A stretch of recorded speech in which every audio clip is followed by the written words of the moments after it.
Hello friends, welcome in this class इंसानस pro biology. तो इस वीडियो में हम 96 टू 105 तक के वीडियो क्वेश्चंस को देखेंगे, जो कि हमारा कहाँ का है, आईसीएमआर 2022 से लिया गया क्वेश्चन है। तो चलिए डिस्कस करते हैं। यहाँ पे लिखा है plasmids are used as a cloning vector for which of the following reason. यहाँ पूछा गया है कि प्लाज्मिड को हम as a cloning vector use क्यों करते हैं, ये हमें बताना है।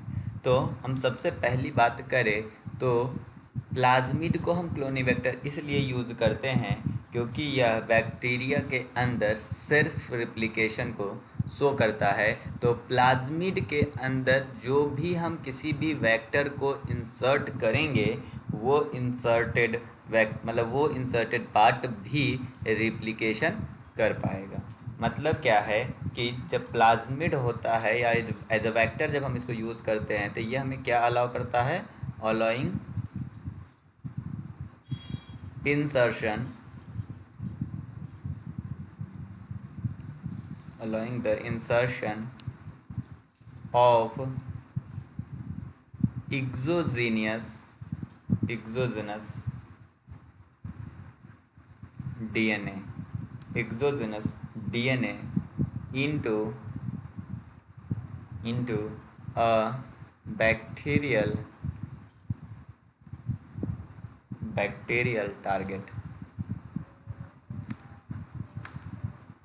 देखिए, मान लीजिए ये आपका कोई प्लाज्मिड है, एक्स्ट्रा न्यूक्लियर सर्कुलर डीएनए जो होती है वो प्लाज्मिड कहलाती है। मान लीजिए ये कोई आपकी प्लाज्मिड है।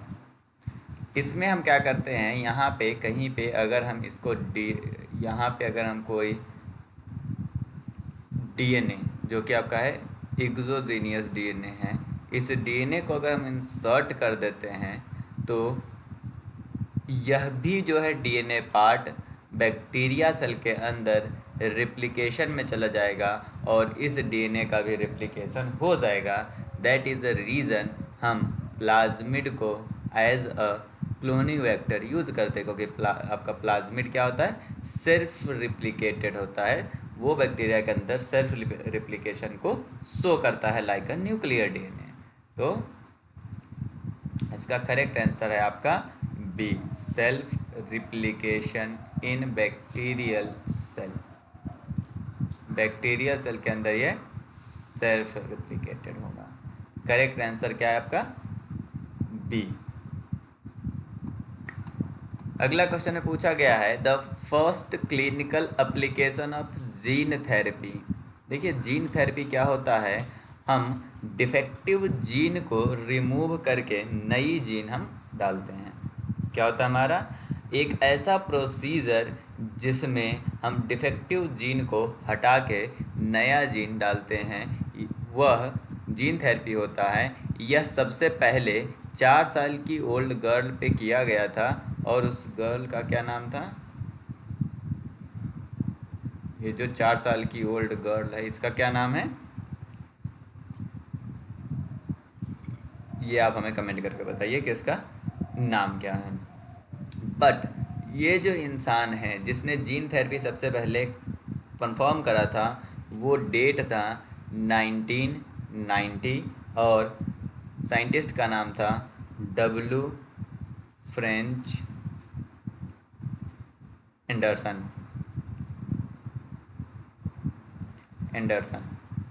डब्ल्यू फ्रेंच एंडरसन ने सबसे पहले 1990 में जीन थेरेपी परफॉर्म किया था, वो भी 4 ईयर ओल्ड गर्ल पे, जो कि एक डिजीज़ से ग्रसित थी, या एक डिजीज़ उसको था जिसका नाम है SCID। इसको बोलते हैं सीवियर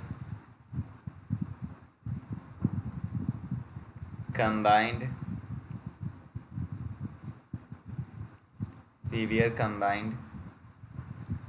इम्यूनो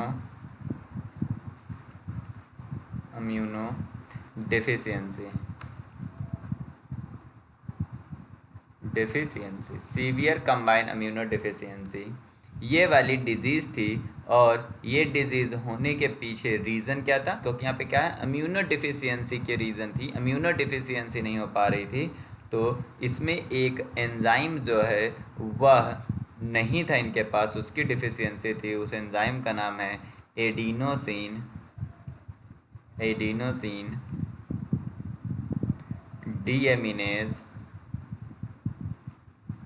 डीएमिनेज डिफिशियंसी। तो इम्यूनो एडिनोसिन डीएमिनेज डिफिशियंसी ये पाई गई थी, जिसका शॉर्ट नाम है ASD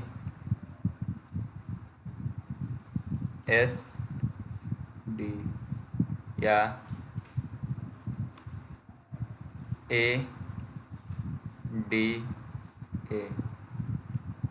एडिनोसिन डी एमिनेज। तो ये जो आपका डिजीज़ है, ये जो आपका एंजाइम है डीएमिनेज एंजाइम, इसकी डिफिशियंसी पाई गई थी 4 ईयर ओल्ड गर्ल में, जिसको सीवियर कंबाइंड इम्यूनो डिफिशियंसी पाई गई थी। ये बीमारी का नाम है और ये एंजाइम का नाम है, जिसके कारण सीवियर कंबाइंड इम्यूनो डिफिशियंसी होती है। और इसी के लिए सबसे पहले जीन थेरेपी क्लिनिकल रूप में एप्लीकेशन में लाया गया था, जो कि 1990 में लाया गया था। FW फ्रेंच एंडरसन ने इसको परफॉर्म किया था। करेक्ट आंसर इसका ए है। ये यहाँ पे कुछ ऑप्शंस दे रखे हैं, लिखा हुआ है the diagram which shows the arrangement of, question ध्यान से पड़ेगा, arrangement of metaphasic chromosomes according to their position of centromere. देखिए क्वेश्चन पूछा गया है कि ग्राफिकल रिप्रेजेंटेशन ऑफ या diagrammatic representation of metaphasic chromosome, वो भी कैसे, उन according to their position of centromere, centromere के पोजीशन को ध्यान में रखते हुए अगर हम मेटाफेजिक क्रोमोसोम के लिए डायग्राम से रिप्रेजेंट करते हैं तो उसको हम क्या कहते हैं। तो इसका डायरेक्ट आंसर है आइडियोग्राम। हिस्टोग्राम क्या होता है ये समझिए। हिस्टोग्राम जो है आपका एक ग्राफिकल रिप्रेजेंटेशन है डेटा का, ग्राफिकल रिप्रेजेंटेशन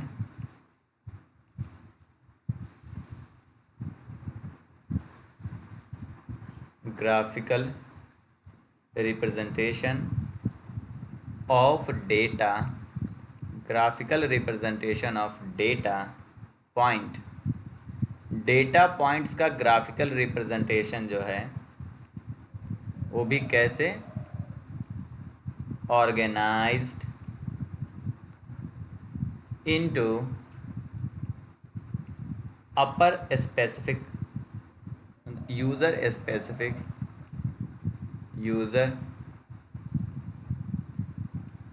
स्पेसिफिक रेंज। मान लीजिए कि आपने कुछ इस तरह से डायग्राम बनाया, इस पे इधर फ्रिक्वेंसी है और इस पे रेंज है। हमने कहा 0 से 5, 5 से 10, 10 से 15, इस तरह से। अब फ्रिक्वेंसी हमने ये दिखा दी कि इस तरह से frequency, that is called a histogram. तो इसे हम हिस्टोग्राम कहते हैं। यहाँ पे हम डेटा पॉइंट को ऑर्गेनाइज्ड करते हैं। यहीं पे दूसरा ऑप्शन में आपसे पूछा है कैरियोटाइप, कैरियोग्राम, नॉट कैरियोटाइप, कैरियोग्राम। तो कैरियोग्राम जो होती है यह भी एक ग्राफिकल या फोटोग्राफ होता है, photograph of the chromosomes, photograph of chromosomes of a cell. Cell के अंदर कितने क्रोमोसोम हैं उन सभी का फोटोग्राफ कैरियोग्राम कहलाता है। लेकिन इसमें हम कैसे अरेंज करते हैं, अरेंज्ड इन होमोलॉगस पेयर। कैरियोग्राम देख के हम ये पता लगाते हैं कि कैंडिडेट इंडिविजुअल में जेनेटिक डिजीज है या नहीं, लाइक क्लीनफेल्टर सिंड्रोम, टर्नर सिंड्रोम, ये सब हमें कैरियोग्राम से पता चल जाता है। नेक्स्ट ऑप्शन में है डेंड्रोग्राम।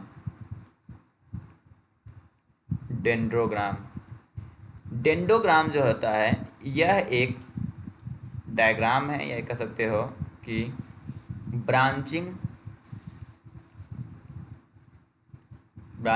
डायग्राम है,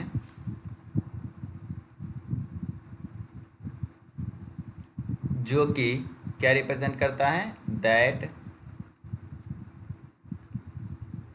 रिप्रेजेंट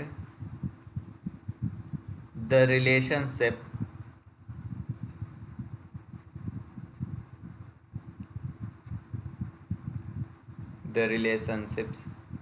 of similarity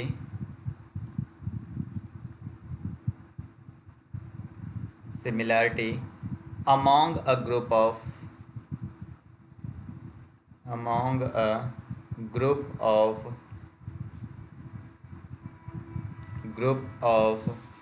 entities। देखिए, जब हम डेंडोग्राम की बात करते हैं तो डेंडोग्राम जो है यह हम कहाँ यूज़ करते हैं, डेंडोग्राम हम यूज़ करते हैं इवोल्यूशन में जब हम ये बताते हैं कि ये आपका ए है, बी है, उसके बाद ये सी है, फिर ये डी है, फिर मान लीजिए कि ये ई है। तो यहाँ पे क्या हुआ कि हमको ये बताना है कि बी जो है वो सी के साथ क्लोजली रिलेटेड है कंपेयर टू मतलब ये जो सी है वो बी के साथ क्लोजली रिलेटेड है कंपेयर टू डी, और ए जो है वो डी के कंपेयर में बी और सी से क्लोज रिलेटेड है। तो इस तरह के जो डायग्राम होते हैं उसे हम डेंटोग्राम कहते हैं। वहीं पे कैरियोग्राम की बात करोगे तो आप कोई भी जेनेटिक्स की बुक खोलोगे तो वहाँ पे इस तरह से आपको मिलेगा, यहाँ पे अरेंज किया होता है इस तरह से। टोटल 1 से शुरू होता है और 23 क्रोमोसोम तक यहाँ पे लास्ट में सेक्स क्रोमोसोम बने होते हैं। तो इसके हिसाब से इसे हम कैरियोग्राम कहते हैं। इसमें क्रोमोसोम की फोटोग्राफ होती है, वो भी होमोलॉगस पेयर की साथ में होती है। बट इसमें क्या पूछा गया था कि मेटाफेजिक क्रोमोसोम का, वो भी पोजीशन ऑफ सेंट्रोमियर के हिसाब से अगर हम डायग्राम बनाते हैं तो उसको हम क्या बोलते हैं, तो दैट इज अ ईडियोग्राम।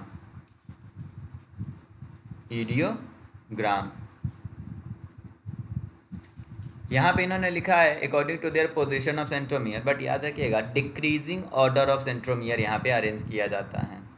क्या होता है, डिक्रीजिंग ऑर्डर ऑफ सेंट्रोमियर हम यूज़ करते हैं या रिप्रेजेंट करते हैं। ये क्वेश्चन बहुत ही सिंपल है और इसको मैंने बहुत बार डिस्कस कर रखा है कि how many type of histone molecules are found. इसको मैंने याद करने का तरीका आपको ये बताया था कि आप बस इतना याद रखो कि एक हिस्टोन होता है जिसे हम H1 कहते हैं, यह आपका लिंकर होता है, और इसके अलावा H2 की 2 वेरिएंट होती है जिसका नाम H2A है, दूसरा का नाम H2B है। इसके अलावा आपका H3 और H4 होता है, जिसमें से या H2A, H2B, H3, H4 यह आपका कोर हिस्टोन बनाता है।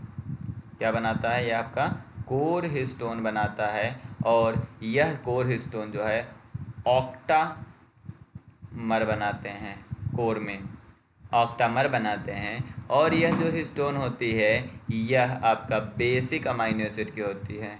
हिस्टोन जो है क्या आपका बेसिक अमाइनो एसिड की होती है, बेसिक अमाइनो एसिड की बनी होती है। और बेसिक अमाइनो एसिड जो है वो कौन कौन सी है, आर्जिनिन है, जो सबसे ज़्यादा पाया जाता है वो है आर्जिनिन, और इसके अलावा पाया जाता है आप में लाइसिन। बेसिक अमाइनो एसिड का मतलब ही है कि इसके ऊपर चार्ज जो है वो कैसा होगा, बेसिक अमाइनो एसिड पे चार्ज जो होता है वो आपका पॉजिटिव होता है। तो ये जो है पॉजिटिव चार्ज है, और ये किसके साथ रहती है, डीएनए के साथ रहती है। और डीएनए पे फॉस्फेट ग्रुप होने के कारण इसके पास क्या होगा, निगेटिव चार्ज होगा। और पॉजिटिव चार्ज और निगेटिव चार्ज के बीच में जो फोर्स है या जो बॉन्ड होगा वो क्या होगा, आपका स्टैटिक बॉन्ड होगा, इलेक्ट्रोस्टैटिक बॉन्ड होगा। तो यहाँ पे क्वेश्चन पूछा गया था हाउ मेनी टाइप, तो यहाँ पे आंसर है आपका 5 टाइप की हिस्टोन प्रोटीन पाई जाती है। यहाँ पे लिखा हुआ है कि during the DNA replication the synthesis of the leading strand of the DNA results in a fragment. देखो यहाँ पे सबसे पहली बात, ये लीडिंग ना होके यहाँ पे क्या होगा, लैगिंग होगा। लीडिंग नहीं होके क्या होगा, एक लैगिंग होगा। और लैगिंग स्ट्रैंड जो होता है रिजल्ट्स इन द फ्रेगमेंट, तो फ्रेगमेंट के रूप में जो रिजल्ट होती है उसको हम क्या बोलते हैं, तो इसे हम बोलते हैं ओकाजाकी फ्रेगमेंट्स, क्योंकि सबसे पहले ओकाजाकी ने इसको डिस्कवर किया था। अगर इसको तुम डायग्राम से समझना चाहते हो, सिंपल सा ऐसे समझो,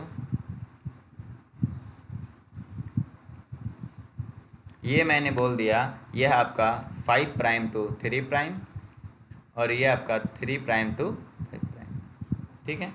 अब ये जो यहाँ का है इसे हम बोलते हैं replication fork, replication fork.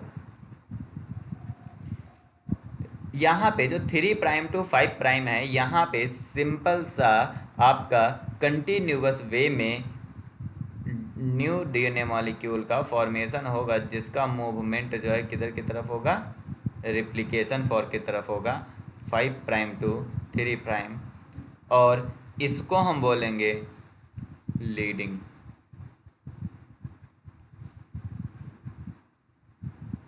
Leading.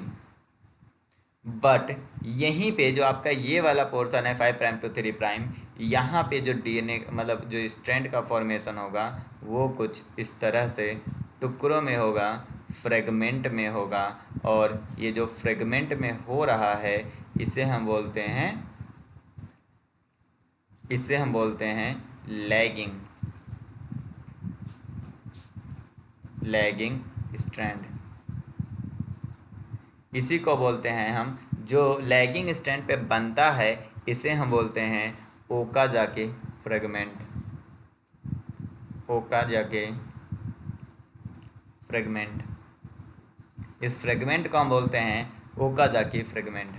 But interestingly क्या है कि यह भी डायरेक्शन जो है, यह भी डायरेक्शन रिप्लिकेशन फॉर्क की तरफ हो, इसलिए क्या होता है, अगर आप इसके डायग्राम को देखोगे तो ये कुछ यहाँ से जाके इस तरह से लूप बना लेता है, ये लूप बना लेता है, जिससे कि ये जो आपका यहाँ पे जो डायग्राम बन रहा होता है वो कुछ इस तरह से बनते हुए रिप्लिकेशन फॉर्क की तरफ ही इस भी मूव करता रहता है, टुकड़ों में भी। और ये जो लूप बनाया, इस लूप को हम बोलते हैं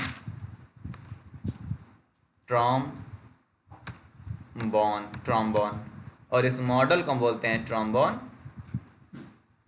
मॉडल। तो ये ट्रॉम्बोन मॉडल है, इसका आंसर आपका ओकाजाकी फ्रेगमेंट है। तो मे भी आपको ये बात समझ में आ गया होगा। चलिए हम नेक्स्ट क्वेश्चन पे चलते हैं। ये क्वेश्चन आपका हाइब्रिडोमा टेक्नोलॉजी से रिलेटेड क्वेश्चन पूछा गया था। इसमें पूछा गया है कि what is the role of aminopterin in HAT media for the monoclonal antibody production. Monoclonal antibody production में हैट मीडिया के जो एमिनोपेटेरिन है, पहली बात हम बता दें कि हैट मीडिया का फुल फॉर्म होता है हाइपोजेंथिन,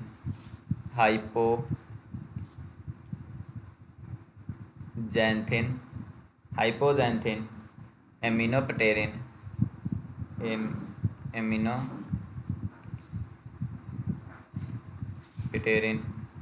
थाइमिडिन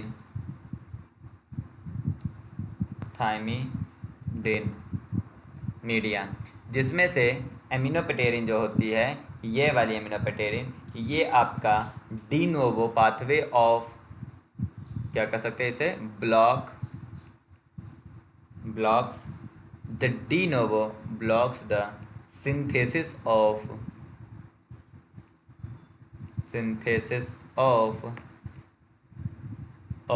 DNA। डीएनए का सिंथेसिस का दो पाथ है, एक होता है डी नोवो पाथवे, एक होता है साल्वेज पाथवे। तो जो आपका एमिनोपेटेरिन है यह डी नोवो पाथवे को ब्लॉक करती है। किसको ब्लॉक करती है? डी नोवो पाथवे को।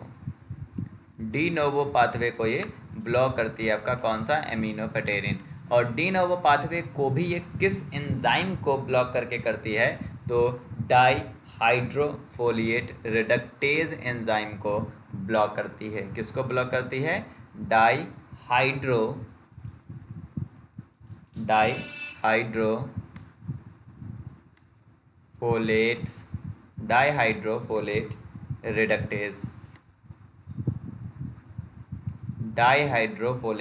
रिडक्टेज एंजाइम को ये ब्लॉक करती है। तो यहाँ पे आपको याद रखना है कि हैट मीडिया हाइपोजेंथीन एमिनोपेटेरिन थाइमिडीन का इसका फुल फॉर्म है, जिसमें एमिनोपेटेरिन जो होती है वो डीएनए के सिंथेसिस को ब्लॉक करती है। और डीएनए के सिंथेसिस के दो पाथवे होते हैं, साल्वेज पाथवे और डी नोवो पाथवे, जिसमें से एमिनोपेटेरिन डी नोवो पाथवे को ब्लॉक करती है। और डी नोवो पाथवे को ब्लॉक करने से क्या होता है आपका? डी नोवो पाथवे को भी कैसे ब्लॉक करती है? तो यह डाईहाइड्रोफोलिएट रिडक्टेज को ब्लॉक कर देती है। इससे क्या होता है? हैट मीडिया में जैसे ही हम सेल को ग्रो करते हैं हाइब्रिडोमा टेक्नोलॉजी में, उसमें हमारा हाइब्रिडोमा सेल्स सर्वाइव करती है, बाकी जो प्लाज्मा सेल्स होती है वो मर जाती है, जो माइलोमा सेल्स होती है वो मर जाती है। क्योंकि माइलोमा सेल्स पहले से ही आपका सॉल्वेज पाथ को प्रिवेंट करती है।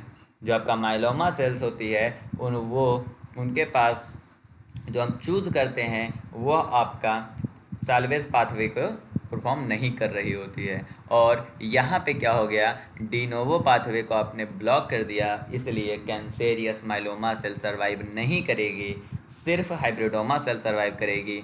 क्योंकि हाइब्रिडोमा सेल्स में जो उसकी इमोर्टेलिटी है, जिससे वो डिवाइड हो रही है, वो मिलता है कहाँ से? उसको कहाँ से मिलता है? वो माइलोमा सेल्स, कैंसेरियस सेल से। और उसको जो डीएनए बनाने के लिए है वो कहाँ से मिलता है? उसको प्लाज्मा सेल से डीएनए बनाने वाला पाथवे एक्टिव रहता है। That is the reason hat media पे आपका हाइब्रिडोमा सेल्स सर्वाइव करती है। इस पे अगर वीडियो चाहिए तो डेफिनेटली चैनल को सब्सक्राइब करके बेल आइकन को हिट करो, क्योंकि बहुत ही जल्दी मैं मोनोक्लोनल एंटीबॉडी प्रोडक्शन पे वीडियो डालने वाला हूँ, जो कि ICMR या जितने भी एग्ज़ाम है जहाँ पे ये मोनोक्लोनल एंटीबॉडी प्रोडक्शन पूछा जाता है वहाँ पे ये बहुत ही फ़ायदा आपको देने वाला है। तो इसका करेक्ट आंसर है de novo pathway blocker. That is a correct answer, de novo pathway blocker. Okay, that is a question. ये भी बहुत इजी क्वेश्चन है। ग्वानिडीनियम ग्रुप इज प्रेजेंट। तो अगर याद होगा तो ये आप बता पाओगे, मैं डेफिनेटली बता रहा हूँ। इसका आंसर है आर्जिनिन। आर्जिनिन के पास आर्जिनिन का जो आर ग्रुप है उसको हम ग्वानिडीनियम ग्रुप कहते हैं। जो आर्जिनिन का आर ग्रुप है उसे हम ग्वानिडीनियम ग्रुप कहते हैं। बाकी हिस्टिडिन जो है, यहाँ पे हिस्टिडिन का जो आर ग्रुप है इसे हम बोलते हैं अमाइडाजोल ग्रुप। अमाइडाजोल, इसे हम अमाइडाजोल ग्रुप बोलते हैं। और जो आपका ट्रिप्टोफैन है इसको हम बोलते हैं indole group. Indole group. Proline के बारे में क्या याद है, क्या रखना आपको? यह सेकेंडरी अमाइनो एसिड हैं, क्योंकि इनका जो साइड चेन होता है वो वापस आके सी अल्फ़ा के साथ बाइंड कर जाता है। अब एक चीज़ आपको याद रखना है यहाँ पे, और कि जो आपका इंडोल ग्रुप है ट्रिप्टोफैन का, ये जो है 280 नैनोमीटर पे ऑब्जॉर्प्शन शो करता है। यहीं पे अमाइडाजोल जो है यह 250 नैनोमीटर पे। और इसके अलावा एक होता है आपका पेप्टाइड बॉन्ड। पेप्टाइड बॉन्ड जो है, यह जो है पेप्टाइड बॉन्ड आपका 119 नैनोमीटर पे ऑब्जॉर्प्शन शो करता है।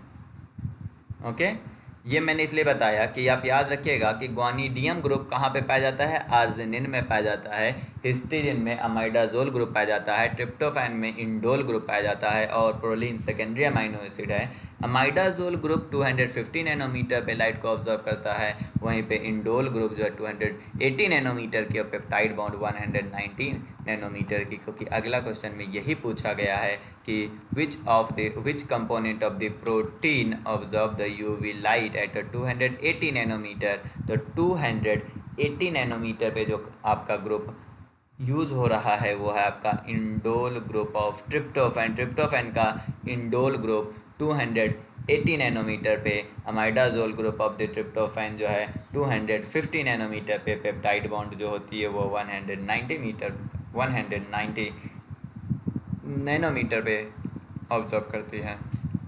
तो ये क्वेश्चन मैंने ऊपर ही बता दिया इसका भी आंसर। चलिए इस क्वेश्चन को देखते हैं। इस क्वेश्चन में बोल रहा कि sodium fluoride use as a sugar estimation in the patient की बात हो रही है, ठीक है। Sugar estimation in the patient की बात हो रही है, वहाँ पे बोल रहा कि ये सोडियम फ्लोराइड हम क्यों यूज़ करते हैं। तो याद रखिएगा कि सोडियम फ्लोराइड जो है, ये जो आपका सोडियम फ्लोराइड है, यह ग्लाइकोलिसिस को इनहिबिट करती है, ग्लाइकोलाइसिस को इनहिबिट करती है। और ग्लाइकोलाइसिस को इनहिबिट करने से क्या होता है, ग्लूकोज का जो मॉलिक्यूल है वो हमें पता चल जाता है और उससे हम शुगर को एस्टिमेट कर लेते हैं। क्योंकि ग्लूकोज ग्लाइकोलिसिस हो नहीं रही है तो इसका मतलब ग्लूकोज मॉलिक्यूल ग्लाइकोलिसिस में नहीं जाएगी।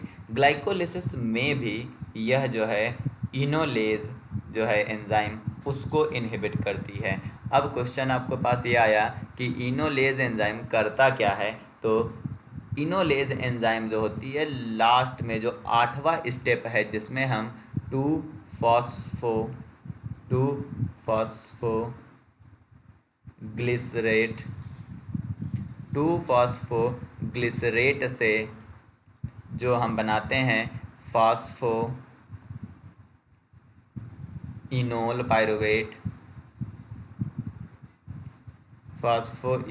पायरुवेट बनाते हैं। तो इनके बीच में जो है यहाँ पे आपका इनोलेज एंजाइम काम आता है। जब आपको इसको रिवर्स करना होता है तो आप यहाँ पे H2O दे देते हो। तो यह जो इनोलेज एंजाइम है, इस इनोलेज एंजाइम को हमारा सोडियम फ्लोराइड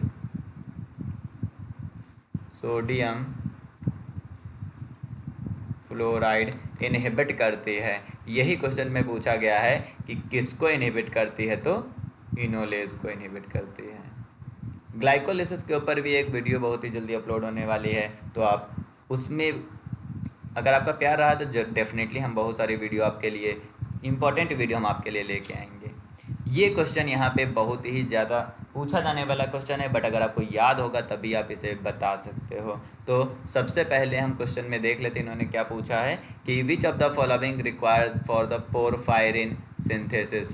पोरफायरिन सिंथेसिस के लिए हमें किस चीज़ की ज़रूरत होती है। तो पोरफायरिन सिंथेसिस के लिए हम ग्लाइसिन यूज़ करते हैं। ग्लाइसिन अमाइनो एसिड जो होती है वह पोरफायरिन सिंथेसिस का प्रीकर्सर अमाइनो एसिड है। क्या है यह ग्लाइसिन जो है वो आपका पोरफायरिन सिंथेसिस का क्या है, प्रीकर्सर अमाइनो एसिड है।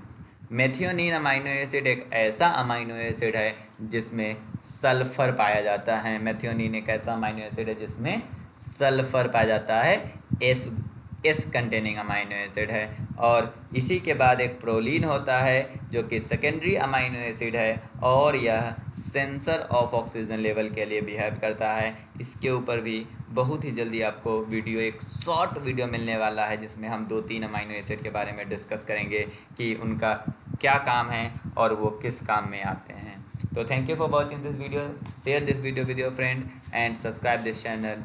एंड अगर आप नए हैं तो चैनल को सब्सक्राइब कर लो, अगर आप पुराने हैं तो thank you for coming. Bye bye.